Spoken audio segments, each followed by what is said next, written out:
Assalamu alaikum wa rahmatullahi ta'ala barkatu, barkanku da sake saduwa da mu a cikin wannan shiri mai albarka. Albishirinku 'yan ƙasar Nijar. An buɗe sabon kamfanin siminti da gishiri a jihar Tawa. Wannan kamfani da na siminti da gishiri dai an buɗe shi ne domin inganta tattalin arziki da ma'adanai na ƙasar Nijar. Idan yau kuka zo wannan channel mai albarka na Mahaƙa TV, ku danna mana subscribe sannan ku danna ƙararrawa.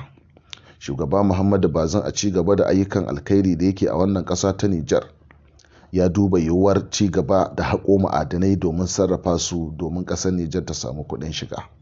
Shi dai wannan kamfani da aka buɗe a jihar Tawa, kamfanin siminti ne da gishiri.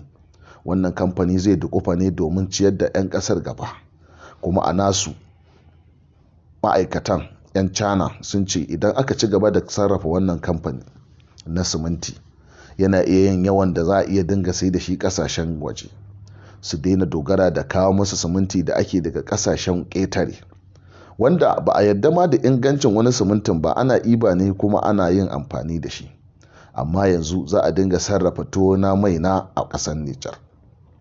Wannan kamfani na siminti da gishiri zai ba da ayyukan yi kwarai da gaske, sannan zai taimaka 'yan ƙasar gudun zuwa ƙasashe irin ƙetare domin yin cirani. Da an yi kiyasin cewa babu ƙasar da ta kai ƙasar Nijar yawan 'yan cirani a ƙasashen duniya, amma idan ana buɗe kamfaninnika irin wannan zai dakatar da su daga zuwa irin wa'annan cirani, wanda har 'yan ƙasar suke musu kallon ba 'yan gari ba ne. Domin daga an tashi gori babu abin da za a yi sai dai a ce ma kai ba ɗan ƙasa ba ne ga duk wanda yake zuwa cirani. Amma idan aka buɗe kamfaninnika da wanda suka yi karatu da wanda ba su yi ba, wannan kamfani yana iya rike su. Shugaba Muhammadu Bazum ya buɗe wannan kamfani ne domin ci gaba da ayyukan alkhairi a wannan ƙasa ta Nijar. Yana duba duk wace jiha da abin da ya cancanta a yi mata ana mata. Ita dai wannan jiha ta Tawa an buɗe mata wannan kamfani ne domin ya rike ta ita ma da ita da 'yan jihar ta.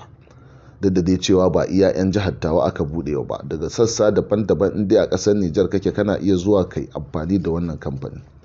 Kama da wanda suke da ayyukan yi da ma wanda za su zuba hannun jari. Wannan kamfani na siminti da gishiri dai 'yan ƙasar Nijar sun yi murna da shi kwarai da gaske. Mun zanta da wani Isaka Ammani dangane da wannan kamfani da aka buɗe. Ya mana ƙarin bayani kamar haka. Yanzu me za ka ce mana dangane da wannan kamfani da aka buɗe na ƙasar Nijar? Wannan kamfani da aka buɗe na siminti da gishiri, ba abin da za mu ce sai babban jin daɗi da aka kawo mu ci gaba a ƙasa, wanda ko da a ce yau ba mu yi karatu ba, musamman matasanmu akwai wanda za ka samu ba su yi karatu ba amma kuma suna da sha'awar yin aiki a cikin ƙasa. To wannan babban kamfani na siminti da gishiri zai taimaka mana sosai yadda za mu yi aiki a cikin ƙasarmu mu ji daɗi. To yanzu me za ka ce game da shugaba Muhammadu Bazum da irin wannan irin ayyuka da yake na alkhairi a ƙasar Nijar? Za ka ƙara mai ƙwarin gwiwa ne ko za ka ba shi shawara? Babu abin da za mu ce ma shugaba Muhammadu Bazum sai dai mu ce Allah ya ƙara taimaka masa, saboda kishin ƙasa da tausayin talakan ƙasa da yake yi. Allah ya ƙara ba shi basirar da zai buɗe mamu wasu kamfanoni, ba ma iya na siminti ba da gishiri, na wasu abubuwan ma daban wanda duk 'yan ƙasa za su amfana. To madalla, kar ku manta idan ya kuka zo wannan channel mai albarka na Mahaƙa, ku danna mana subscribe sannan ku danna ƙararrawar sanarwa. Za mu dinga sanar da ku da zarar mun ɗora sabon bidiyo. Tashar Mahaƙa dai tashar ku ce, tashar al'umma. Ga masu ƙarin bayani da masu neman talla suna iya mana magana a comment ɗinmu na description. Sai mun haɗu a bidiyon mu na gaba. A huta lafiya.